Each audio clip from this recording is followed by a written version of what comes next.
As one of the most diehard Pokemon fans out there, it's super heartbreaking to see the VGC community get worse and worse. And I think that this post right here, as well as some of the other fallout from the Pokemon Company's decisions recently, is just kind of showing why the community is so terrible, and it sucks that the Pokemon Company is so split. You know, they're making good decisions, but at the same time, they're making really, really bad decisions, and then they're condoning this behavior, and really it's just splitting the community. We have the true Pokemon fans that want to play the game, but also take it to a serious level, and then we have the VGC Nugget Bridge community that just goes and ruins it. So, oh man, we are just not going to care anymore that the Pokemon Company is incompetent as hell, huh?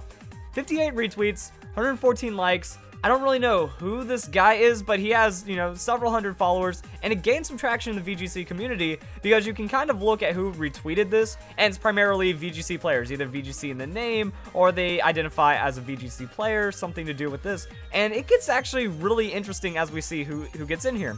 So this guy, top 8 Nugget Bridge Major, top 8 at Regionals, VGC, ready for VGC 2017, go keep track of championship points, some play Pokemon tournament organizers, and then just a lot of VGC players and people that take themselves seriously. Even a couple people that have qualified for Worlds and whatnot. I believe that post was like up here at some point. Yeah, qualified for Worlds 2009, 2015, 2016. So keep all this in mind as we read what this post is about. So, International, right after Sun and Moon is released. Players will have to finish story mode. Trading from Oras to Sun and Moon is impossible until January. Powersaves and PKHex probably won't be ready for Sun and Moon in time. So it just shows how cheat happy the VGC community is, and they know that they get away with it, and you can just kind of see that there's been many players even being rewarded for cheating in the past. We have Ray Rizzo and his infamous hacked Aegislash that is absolutely impossible. Wolf Glick, world champion, had a hacked Raichu, has access to cheated Pokemon, and so many other players. I mean, I have my video on the hacked Pokemon at Nationals that Ian, I don't follow all the VGC players and stuff, but this guy was hacking Pokemon with PKHex at the event. You know, I feel so guilty for doing this in the middle of the convention center side event area. Cheating right there. Also, you can see, like, interactions between him and other people. You know, everyone, or not everyone, but a concerningly high amount of players in the VGC community are cheat happy. You know, they need their PKHex, they need their power save. They just cannot tolerate breeding and playing by the rules at all, and it's really upsetting to see. Like, this guy, he hacked Pokemon, and then his brother, who ended up winning the Nationals, said that, yo, my brother made my team. And then we can see that there's a lot of things going on with people using illegal Pokemon, and then Ray Rizzo gets a commentary spot after having an absolutely illegal Pokemon that didn't get punished for. So it doesn't make any sense without the consistency of the Pokemon Company and their handling of this. But then, guys, it's so hard. It's so hard. You have to breed teams from scratch. The VGC community, they just can't do it anymore. They just can't breed teams from scratch. So let's cry and call the Pokemon Company incompetent because we can't play by the rules. Oh, it hurts. I mean, yeah, then you have to train your Pokemon to level 100 to use hyper training, but we don't need, like, from what I've seen from the hyper training, it looks like it's going to take as much time as breeding, or even slightly less, but then you can convert it into breeding either way, and then you have to EV train. I'm not gonna make it, guys. I've just spent a couple minutes in EV train all by myself without PKHex.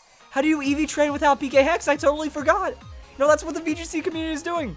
That there's like a small window of events that are going to be Sun and Moon only, but also will be before the Pokemon Bank. And this event is going to be 2 to 3 weeks after the game is released, so there's probably not going to be enough time for power saves and PKHex to be ready.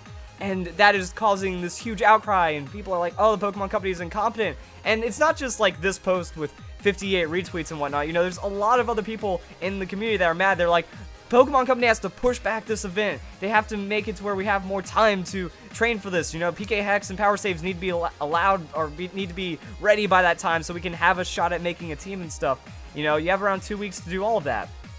That literally isn't hard at all. Like, the VGC players, the community has gotten so bad and so cheat happy that people forget, no, every person that says, oh, I don't want to spend 100 hours to make a Pokemon team, that's literally not possible or not correct at all. Like, you can make a Pokemon team within a week, even from scratch, even like 2 weeks to beat the game and then make a team from scratch, fair. That is doable. You know why? Because this is competitive Pokemon. And I think people have lost sight of that, because with how easy and accessible it has become to cheat, break the rules, which a lot of other players are disadvantaged. You know, it's kind of like an us versus them, that the top players, they know how to cheat. You know, you work yourself into that, you get in on the group, and then you have the multiple people that are like cheating teams for everyone, cloning, breaking the rules or something, because there's evidence of this. Wolfblink is giving away his Raichu, which was a clone. He had an illegal Pokemon. We had Ray Rizzo with an illegal Pokemon. There's chat rooms, there's chat logs of people talking about, you know, PokeSave and PKHex and Powersave and Pokegenning and all these things, and how they just like get in groups and do this all for each other and stuff. Once you work your way on the inside, and once you actually like commit to breaking the rules and then being a part of the Nugget Bridge VGC mentality, that is only where you'll find success. And then the legitimate players, the people that are actually playing by the rules, playing for the spirit of Pokemon, they're getting completely screwed over. So it just makes it to where the VGC upper community just gets even stronger, and then you get hilarious statements like this that everyone's all on board for. Because for some reason, the Pokemon community is like the most cheat-happy, cheat-accepting community. It makes no sense. Like, a majority of the players break the rules, and they think it's okay. And, like, just some of the responses also start getting really funny, because we have Joe Merrick. Joe Merrick steps in. While most of these are valid points, surely power saves at PKX not working is a positive. And then, no, people will have to build teams in 3 weeks without perfect dittos. That's awful. But perfect dittos are illegal. Like, if it's a PKHex power save ditto or whatever, if that ditto was cheated, then the offspring are cheated. I have that video about the Pokemon Company. You know, I sent a support ticket. They sent back saying you cannot breed hack parents because the offspring will be an illegal Pokemon. So, no, even if we had access to Pokebank and bring over our 6IV dittos and stuff, that's still cheated. That still makes an illegal Pokemon. And then, you know, the comment chain keeps going on. It's like, you don't get it. Sure, it's unfortunate. Sure, the timing's screwed and we have to work really hard to do it. But it's against the rules regardless. And that's just VGC community completely incapable of understanding that, you know, you have to play by the rules. And 2 weeks is a fair amount of time to beat the game. If you are a dedicated Pokemon player and you care about being a competitive Pokemon player, this is it. You know, the event takes place during final exams for a big amount of people. That's not an excuse to cheat. That's not an excuse to complain. If you want to be a top player, you have to put in the work, and it's not hard. I've put in the work. Even back when I was working 3 jobs, people are going to say, oh, well, you have YouTube as a job, so it doesn't matter. You just play Pokemon for a living, so you're allowed to do this. Back in the day, I worked 70 hours a week doing like overnight stock and flipping burgers and stuff, and I was still able to make Pokemon teams in a reasonable amount of time. I would find ways to make this work. I would play during every single moment of free time I have. Oh, but that means I'm giving up my social life. Well, that's competitive. Every competitive game, every competitive scene demands sacrifice. You look at League of Legends, Overwatch, CSGO, any competitive game, you're always scrimming, you're always practicing, you know, you're going up in like custom games to work on your CSing in League of Legends. You're always practicing like headshots and making sure you can get timings down and whatnot in any game.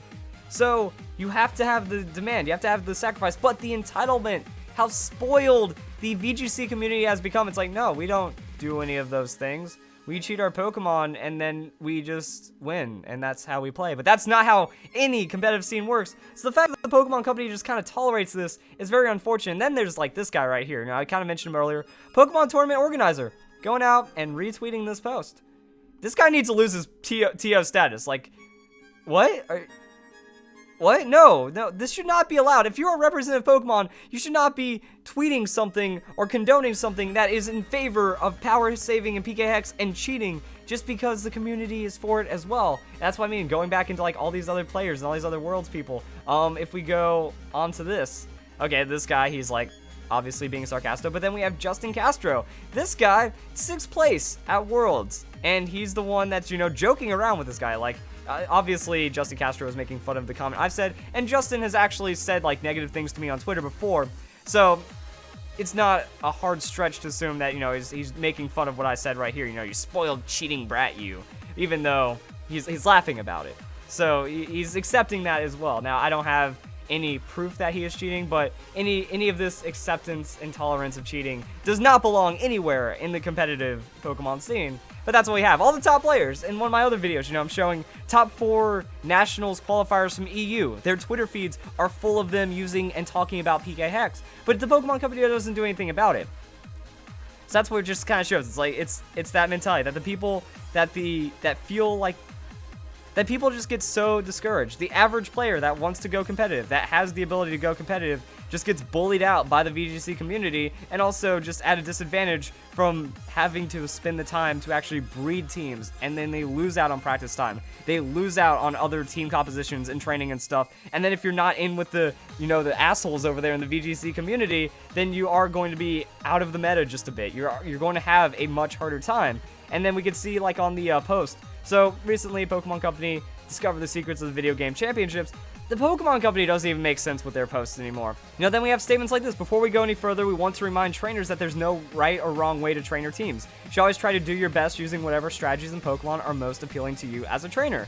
Well, this is the website telling you this, but anyone in the VGC scene, anyone like the higher up VGC, will laugh at this. The VGC community is laughing at the own company making their own articles about this, and I'm not sure, like, don't quote me on this, not trying to get pegged for slander or anything, but I remember hearing, and I remember being told that, Scott Glaza, he writes most of the VGC articles when it comes to Pokemon. He's a part of that upper end VGC where everyone's saying, no, you have to play what works. You can't just run any stupid thing and expect to find success when it comes to Pokemon VGC. That, no, you need to play meta if you want to have the best chance to win. And we have articles from Pokemon Company directly contradicting that. So here's the Pokemon Company setting the rules of you can't cheat and you should try to play what you want. But then that's just going to mean you fail. So if you follow the Pokemon Company's advice, you're just setting yourself up for failure by not cheating and then doing what you want, when the rest of the community is kind of against you on that. And then also, like, some previous articles in the past, and then some of the current articles and stuff, is like, oh, you need to play standard, but you should also augment it with what you want to play. But at the same time, like, they have to put that disclaimer in, because if you just read through this without the disclaimer, it's saying, hey, play this, because that's the secret of the video game championships. And then on the Facebook post, we have stuff like this. The reason I hate competitive Pokemon, on one side you have VGC, where people use the same Pokemon over and over again as icing on the terrible cake. There are people who timer stall, just waiting purely so time can run you out to get to the win. I mean, it's in the rules, and it has been the rules in the past, that timer stalling is frowned upon and it's deemed unsporting. But when you're in the higher up VGC, you can time stall and do that all you want. So someone that comes in expecting to be a sporting player, expecting to not cheat, expecting to, like, read Pokemon Company articles or at least play in a more relaxed manner, they're going to get destroyed by all the people that are rule breaking and doing all these other things that go against the advice of the Pokemon Company, and the Pokemon Company just kind of lets that happen. There's other comments of people thinking these same things. I would like to actually feel happy about the Pokemon I all nickname and love dearly, not feel lame about myself because the high horse competitive people think that they're the real fans and the non-competitive people shouldn't be allowed to play because because the non-competitive players don't use the Pokemon that they say is correct. And then we have the absolute tragedy that was this format. Okay, legendary Pokemon. Well, in a perfect world where everyone takes the time to soft reset and get proper legendary Pokemon, that's a fair fight. But then when everyone's cheating and PKHexing all the legendary Pokemon and all their teams and stuff, and cloning and whatnot, that's not fair, because that means the person that's going to spend hours on hours on hours getting their team set up, they're going to be very far behind in terms of practice and strategy and analysis as to all the other people that just cheated for each other. It's just like, whatever the foundations of Pokemon are so lost right now, the people, like, this is how it should be. You look back at old competitive Pokemon, even though cheating was still a huge problem and stuff. I mean, you can go and look back at Cybertron's team, and he has, like, full shinies and legendaries and stuff. And even, like, RNG method and Pokegening has been ruled as against the rules, so they just weren't detected. And that's fine, but you can still get away with that. So cheating was still around at the time, but at the same time, it feels like the players that are just, I'm a good player, I should go and enter an event. Those people are getting bullied out by the VGC scene, and the Pokemon Company isn't doing anything about it, and they're not changing or enforcing their rules at all, which just makes it worse. So if you guys enjoy the video, hope you all have a nice day. Thank you very much for watching.